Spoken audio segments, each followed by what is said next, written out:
ओम नमः शिवाय। नमस्कार दोस्तों, अविश्वसनीय एवं सटीक भविष्यवाणी की श्रृंखला में मैं पूनम पांडे आप सभी का स्वागत करती हूँ। दोस्तों, पिछले कुछ वीडियो में मैंने सूर्य के अलग अलग भावों का फल आपको बताया है और इसी श्रृंखला को आगे बढ़ाते हुए आज मैं सप्तम भाव के सूर्य का फल आपको बताने आई हूँ। जिनकी भी कुंडली में सप्तम भाव में सूर्य हो, उनको क्या क्या शुभ और अशुभ फल प्राप्त होता है, यह मैं आज आप सबको बताऊंगी। और इसी के साथ ही मैं फिर से आप लोगों को यह बता देना चाहती हूँ कि यह राशिफल आप चलित कुंडली से देखें। यदि चलित कुंडली में सप्तम भाव में सूर्य हो, तभी आपको यह सब फल प्राप्त होंगे जो मैं यहाँ आपको बताने जा रही हूँ। दोस्तों, सप्तम भाव हमारी कुंडली का बहुत ही महत्वपूर्ण भाव होता है।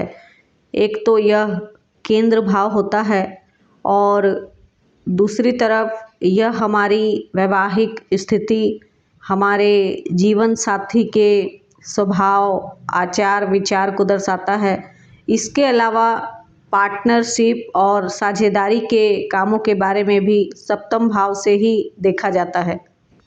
सप्तम भाव के सूर्य का शुभ और अशुभ दोनों ही फल जातक को प्राप्त होता है, क्योंकि सूर्य पाप ग्रह है और पाप ग्रह किसी न किसी मात्रा में, किसी न किसी प्रकार से अपना कुछ अशुभ फल अवश्य ही देते हैं।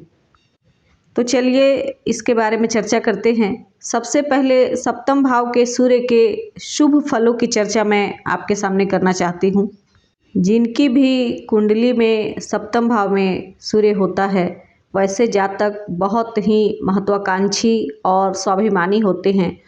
क्रोध की मात्रा उनमें कहीं अधिक होती है और इसके साथ ही कुछ न कुछ मात्रा में अहंकार भी होता है। ऐसे लोगों को अपने क्रोध और अहंकार पर नियंत्रण रखना आवश्यक है, नहीं तो इसके वजह से बहुत सारे अच्छे लोगों से इनका संबंध खराब हो जाता है।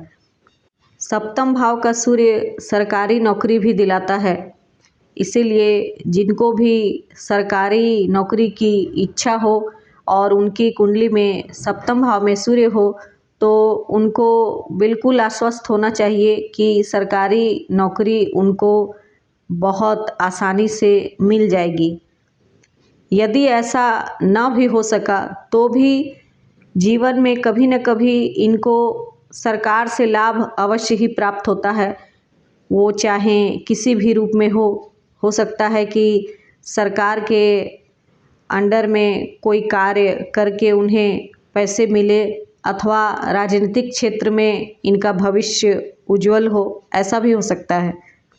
जिनकी भी कुंडली में सप्तम भाव में सूर्य होते हैं, उनका जीवन साथी बहुत उच्च पद पर आसीन होता है।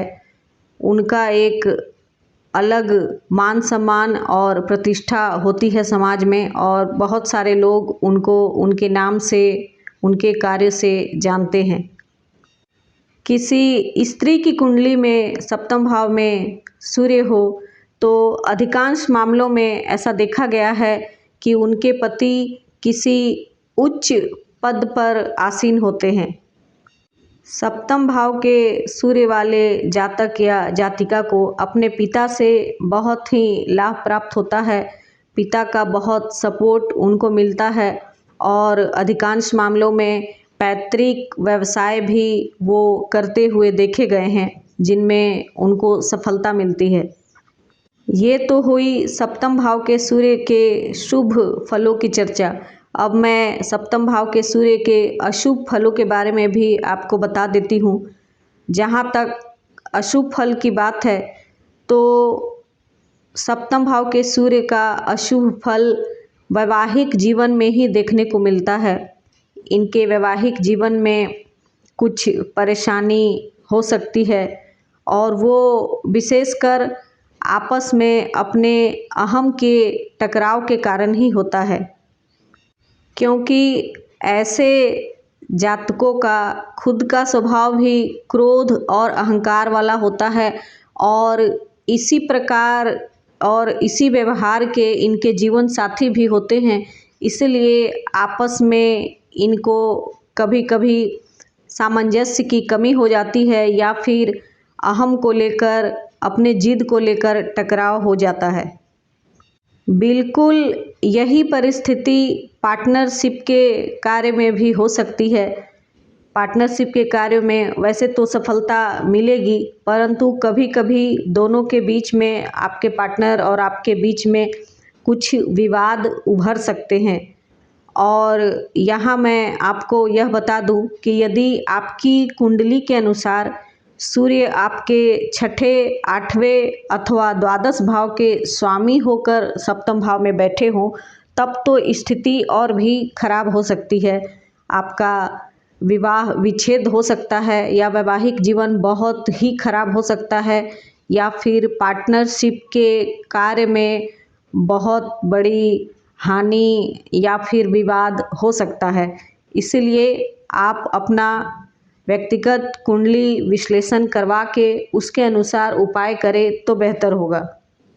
सप्तम भाव का सूर्य समय से पहले बाल सफ़ेद होने का कारण भी बनता है या फिर गंजेपन का शिकार भी जातक हो जाते हैं। तो दोस्तों, इसी के साथ ही मैं आज की चर्चा को यहीं समाप्त करती हूँ। आपको मेरा वीडियो कैसा लगा कमेंट में अवश्य ही बताएं। मेरे चैनल को लाइक, शेयर और सब्सक्राइब करें। और यदि आपको व्यक्तिगत रूप से मुझसे कुंडली विश्लेषण करवानी हो तो दिए गए नंबर पर संपर्क कर सकते हैं। तब तक के लिए मुझे आज्ञा दीजिए। आने वाले वीडियो में मैं आगे के भाव के बारे में आपको बताऊंगी। तब तक के लिए नमस्कार। जय महाकाल।